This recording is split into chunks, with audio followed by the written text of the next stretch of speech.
Hello all, my name is doctor Neelima Das, practising pain at Raipur. आज मैं बात करूंगी एक अनकॉमन हेडेक के बारे में जो पहले वीडियोस में मैंने बोला था migraine and tension type headache के बारे में। उससे भी ये थोड़ा और डिफरेंट है एंड अनकॉमन है। वैसे अनकॉमन इसलिए भी है, ये प्रॉपरली डायग्नोज नहीं हो पाता है क्योंकि उसका डायग्नोसिस थोड़ा मुश्किल है। तो आज मैं बात करूंगी सर्वाइकोजेनिक हेडेक के बारे में। क्या है ये सर्वाइकोजेनिक हेडेक, क्यों होता है, क्यों इतना अनकॉमनली डायग्नोज होता है, उसके ट्रीटमेंट ऑप्शन के बारे में एंड और क्या एक्सरसाइज उसमें कर सकते हैं हम। चलिए शुरू करते हैं। तो सर्वाइकोजेनिक हेडेक, सर्वाइकल का मतलब है नेक का पिछला हिस्से को सर्वाइकल रीजन बोलते हैं एंड मेडिकली इस हेडेक का नाम भी सर्वाइकोजेनिक हेडेक बोल सकते हैं या आप बोल सकते हैं हेड एंड नेक पेन। तो ये क्यों होता है एक्चुअली, हम अगर इसके कारण के बारे में बोलना चाहें तो आपको समझना पड़ेगा ये इतना छोटी सी जगह में बहुत सारे चीज़ें हैं।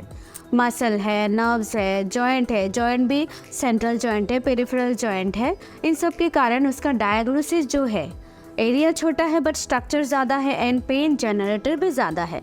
तो इसलिए ये डायग्नोस करना मुश्किल हो जाता है कि क्यों हो रहा है। डिस्क भी है, तो एक एक करके बात करते हैं। पहला रीज़न जो है वो है सर्वाइकल डिस्क और शायाटिक प्रॉब्लम। जब इस रीजन में सर्वाइकल डिस्क सूजन होता है, सिर्फ नेक पेन होता है एंड अकॉर्डिंगली कि कौन सा डिस्क सूजन हुआ उसके अकॉर्डिंगली हमारा जो एरिया ऑफ पेन डिस्ट्रीब्यूशन है वो लोकेट करता है। कभी जो है पेन सिर्फ नेक के पिछले हिस्से में हो सकता है, सर्वाइकल रीजन में हो सकता है, कभी शोल्डर तक या हाथ तक भी आ सकते हैं। जैसे अगर डिस्क सूजन होके नसों को दबा रहे तो वो नसों की सप्लाई जहाँ जहाँ होता है हमें अकॉर्डिंगली पिछले हिस्से, दोनों शोल्डर ब्लेड के बीच में या शोल्डर में या हाथों में भी या फिंगर्स में भी पेन रेडिएट हो सकता है। तो ये है पहला कारण। दूसरा कारण ये है कि रूमेटॉइड आर्थराइटिस जो ओल्ड एज में थोड़ा होता है बट वो मेनली इफेक्ट करते हैं पेरिफेरल जॉइंट को, हमारे हैंड एंड लेग्स को। बट कभी कभी दूसरा जो रूमेटॉइड आर्थराइटिस का कारण होता है वो एक्सियल बोन को इफेक्ट करता है, जिसमें हमारा सर्वाइकल रीजन सबसे कॉमन होता है। तो रूमेटॉइड आर्थराइटिस का पेन भी यहाँ पे हो सकता है और जॉइंट के हिसाब से कहीं भी रेडिएट हो सकता है। देन सर्वाइकल स्पॉन्डिलाइटिस जो यंग एडल्ट में कॉमन है, उसमें भी जो हमारे दो वर्टिब्रल जॉइंट उसके बीच इन्फ्लेमेशन हो जाता है और उसका जो पेन है वो कहीं भी रेडिएट हो सकता है अकॉर्डिंग टू जॉइंट इन्वॉल्व्ड। फिर आता है फैसाइटोजेनिक जॉइंट, जो हमारे वर्टिब्रा है उसके जो मल्टीपल जॉइंट्स है उसका पिछले हिस्से में भी छोटे छोटे और जॉइंट्स होता है। उस जॉइंट के इन्फ्लेमेशन के कारण जिसको हम फैसाइटोजेनिक पेन बोलते हैं वो भी कहीं भी रेडिएट हो सकता है, शोल्डर में एंड नेक में या अपर बैक पे हो सकता है। तो वो एक कारण है। फिर आता है चौथा कारण, ये है कि ऑक्सीपिटल न्यूरल्जिया। ऑक्सीपिटल न्यूरल्जिया क्या है? हमारे जो सर्वाइकल एरिया को सप्लाई करने के लिए 2-3 नर्व्स होता है, उस नर्व्स से भी पेन जनरेटर होता है। कभी कभी क्या होता है, nerves in between muscle layer run करता है। अब वहाँ पे मसल स्पाज्म के कारण नर्व्स इन्फ्लेमेशन होता है, नर्व स्वेलिंग होता है, तो वो भी पेन रेडिएट होता है सेम रीजन पे। ऑक्सीपिटल रीजन जो हेड के पिछले हिस्सा से शुरू करके यहाँ तक फ्रंट एरिया तक आ सकता है या रेडिएट कर सकता है नेक के पिछले हिस्से की तरफ। और लास्टली जो हमारे मसल्स है, मसल स्पाज्म के कारण जो मोबाइल हम झुक के जब मोबाइल यूज़ करते हैं उसके कारण या बेड स्लीपिंग पैटर्न के अनुसार वो पेन जनरेट हो सकता है।